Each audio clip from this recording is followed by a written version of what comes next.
Welcome to Medical RX. আসসালামু আলাইকুম। আজকের স্বাস্থ্য বিষয়ক আলোচনা নিমিষেই ঠান্ডা কাশির সমস্যা কমাবে যেসব খাবার, দ্রুত ঠান্ডা কাশির সমস্যা কমাবে যেসব খাবার। হঠাৎ করে যে কোনো সময় যে কারোই সাধারণত ঠান্ডা কাশির সমস্যা দেখা দেয়। ভারতের পুষ্টিবিদ ও সনদপ্রাপ্ত ডায়াবেটিস প্রশিক্ষক ডাক্তার অর্চনা বাত্রা বলেন, যেসব খাবার ভাইরাস, ব্যাকটেরিয়া ও প্রদাহনাশক উপাদান সমৃদ্ধ, যা আমাদেরকে এই সর্দি কাশির ব্যাধি থেকে সুরক্ষিত রাখতে সহায়তা করে। তাই এই সময় নিজেকে সুস্থ রাখতে ও রোগ প্রতিরোধ ক্ষমতা বাড়াতে এসব স্বাস্থ্যকর খাবারের কোনো বিকল্প নেই। তো চলুন আর দেরি না করে জেনে নেই এই সব খাবার সম্পর্কে বিস্তারিত। প্রথমে আসছি মধু। প্রাচীনকাল থেকেই মধু ব্যাকটেরিয়া রোধী উপাদানের জন্য ব্যবহার হয়ে আসছে। প্রাচীন মিশরের মধু কেবল ক্ষত নিরাময়ের জন্য ব্যবহার করা হতো। চিকিৎসকদের মতে মধু রোগ প্রতিরোধ ক্ষমতা বাড়াতে ও দেহকে আর্দ্র রাখতে ভূমিকা রাখে। সাথে এর অ্যান্টিমাইক্রোবিয়াল উপাদান ঠান্ডা কাশি ও গলা ব্যথা উপশমে সাহায্য করে। এজন্য সকালে এক গ্লাস কুসুম গরম পানিতে লেবুর রস ও মধু মিশিয়ে পান করলে উপকার মিলবে। এছাড়া চায়েও মধু দিয়ে পান করলে ভালো উপকার মিলবে। তারপরে আসি আদা। আদা প্রাকৃতিক প্রদাহরোধী, অ্যান্টিমাইক্রোবিয়াল ও ক্যান্সার রোধে উপাদান সমৃদ্ধ।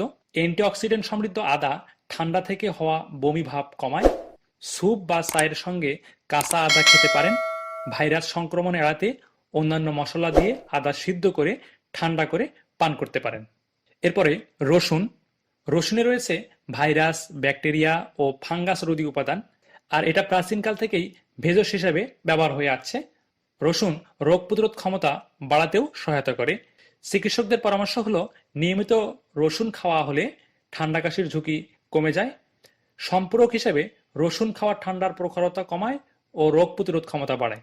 খুব বেশি ঠান্ডা লাগলে প্রতিদিন সকালে কাঁচা রসুন খেলে উপকার মিলবে, অথবা সকালে রসুনের স্যুপ বা ঝোল তৈরি করেও খাওয়া যায়। এতে গলা ব্যথা কমবে ও শরীর উষ্ণ থাকবে। এরপর আসি মুরগির স্যুপ। সহজ পাচ্য ও প্রয়োজনীয় খনিজ, ভিটামিন, প্রোটিন ও ক্যালোরি সমৃদ্ধ। অসুস্থ শরীরে পর্যাপ্ত পুষ্টি উপাদান যোগাতে মুরগির স্যুপ উপকারী। এটা ইলেকট্রোলাইট উপাদান সমৃদ্ধ, যা জ্বর থেকে সুস্থ হতে সাহায্য করে। গরম মুরগির স্যুপ শ্লেষা দূর করতে ও গরম ভাপের মতো প্রাকৃতিক নিরাময়ক হিসেবে কাজ করে। মুরগির মাংসে থাকা অ্যামিনো অ্যাসিড ঠান্ডা কাশির সংক্রমণ থেকে বাঁচাতে সহায়তা করে। এরপরে আসি দই। দই ক্যালসিয়াম, ভিটামিন, খনিজ, প্রোটিন ও উপকারী প্রোবায়োটিক সমৃদ্ধ। এই সকল পুষ্টি উপাদান রোগ প্রতিরোধ ক্ষমতা বাড়ায় ও সাধারণ ঠান্ডা কাশির ঝুঁকি কমায়। এটা রোগীর অসুস্থতার সময়ের প্রয়োজনীয় ক্যালোরি সরবরাহ করে। যদিও দুধের তৈরি খাবার সবার জন্য উপযোগী নয়, তাই এই বিষয়ে সতর্ক করে চিকিৎসকরা বলেন দই খাওয়ার ক্ষেত্রে সতর্ক থাকতে হবে। জমাট সর্দির সমস্যা থাকলে দই খাওয়া এড়ানো উচিত। এরপরে আসি সবুজ শাকসবজি। শাকসবজি এর পুষ্টিগুণের কথা সবারই জানা।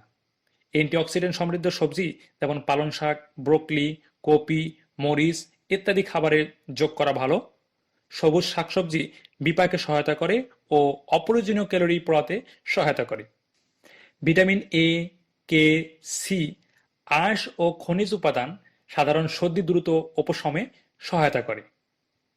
যা আপনাকে অবশ্যই মনে রাখতে হবে, সাধারণ ঠান্ডা কাশির থেকে দ্রুত সেরে ওঠা নির্ভর করে কয়েকটি বিষয়ের উপর, যেমন পর্যাপ্ত বিশ্রাম, শরীরের আর্দ্র রাখা, অ্যান্টিঅক্সিডেন্ট সমৃদ্ধ খাবার গ্রহণ করা।